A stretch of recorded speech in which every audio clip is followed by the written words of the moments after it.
everyone, and welcome to the English episode of Viaggi, cose, città. Travels, things and cities, unusual facts of extraordinary journeys. What is my podcast about? This is a travel guide useful for getting to know the unspoken curiosities of a city, including activities to do and foods to try. This is my first episode in English, so I want to tell you briefly how my project was born.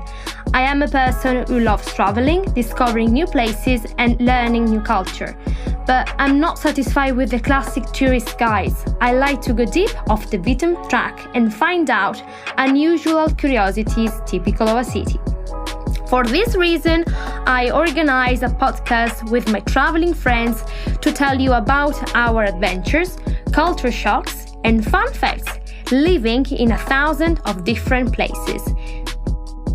So, drum roll, letter K, Krakow. Here with us, there's fantastic David, Hello. also known as DM Shan, super popular artist. So, thank you very much for coming and being here with us.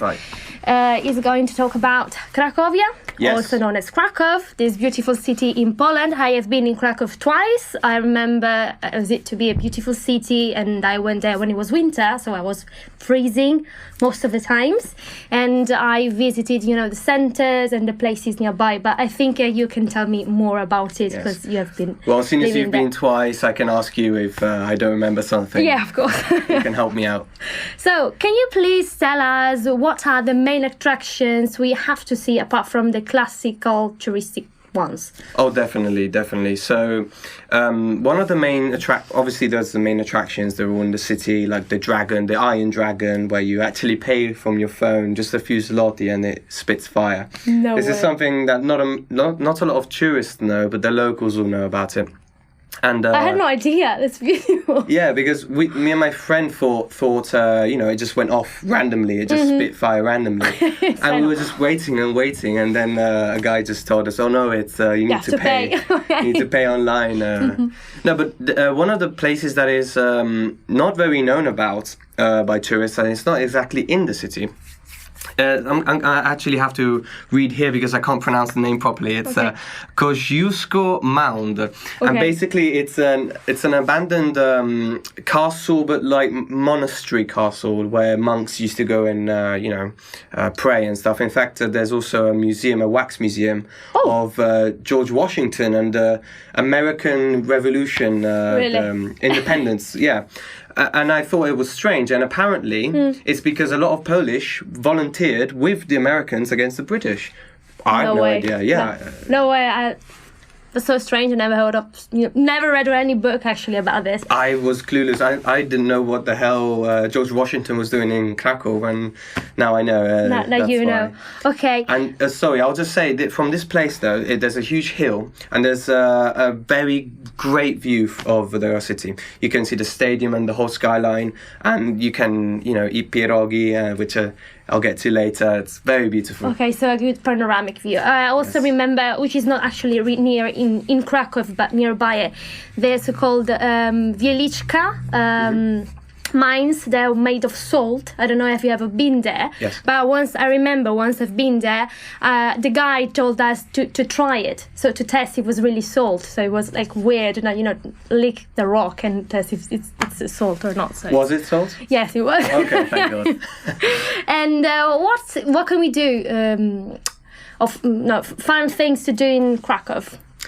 So the city obviously is beautiful and it's quite accessible as well. So it's obviously it's a big city, but it's not too big. Okay. And it's not like Milan, which is a bit of, even with the metro, Krakow is very accessible. The center is all in the center, basically. And but if you want to go a little bit outside, in fact, I was there in the summer, and you can actually go to some beaches. Oh. In Krakow, I know. I didn't know there was the sea, but there are still some beaches. In fact, one of them is called Zagrzławek. Okay, something like that. Yeah, it's an abandoned mine that was abandoned by the Soviets, and so it flooded. And it's really beautiful. I swam all across it. It was really hard, but It's quite nice, actually, yeah. An adventure to do just in the summer, because in the winter Yes. I think it's like frozen. Definitely, in the summer. Definitely. And also there's another place, which is, sorry, I need to read. Oh, yeah, okay, so it's Crispino, and Okay. that's another beach, and it's full of, you can rent quads, you can rent a canoe, you can go and you can drink a nice beer, which costs nothing there, on your peddler with your friends. It's beautiful. And you can get tanned as well. Really? Yes. Wow. Yes, my friend got even burnt in Poland. Okay, so whenever we have to go to Poland, remember sunscreen protection, like 50 plus, to take with us. And do you remember anything that was strange for you, like a cultural shock? Yes, definitely. So one of the things, definitely, which for an Italian, well, is just unseeable, is when you order a pizza or you buy a pizza, they ask you which sauce do you want on it. And I know. And so you say, excuse me, what do you mean? Oh, you want ketchup? Do you want mayonnaise? Do you want BBQ sauce?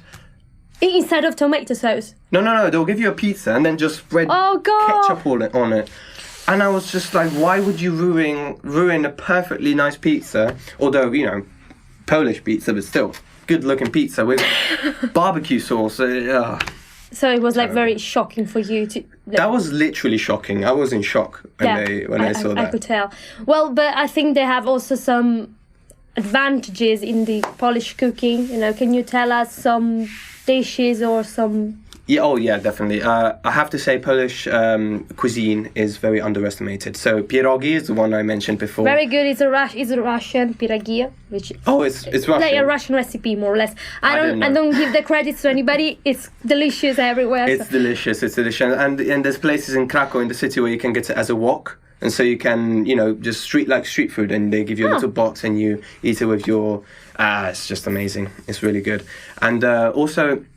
there's this restaurant in the center of the city, which is, it looks like a very posh restaurant of center Italy, with all the ivory surrounding the tables. And we ordered loads of food and the table was full. And we ate so much that we left half of the food because it was just so much and we were stuffed. It was really good. And when the bill came due, it was like 18 euros a head.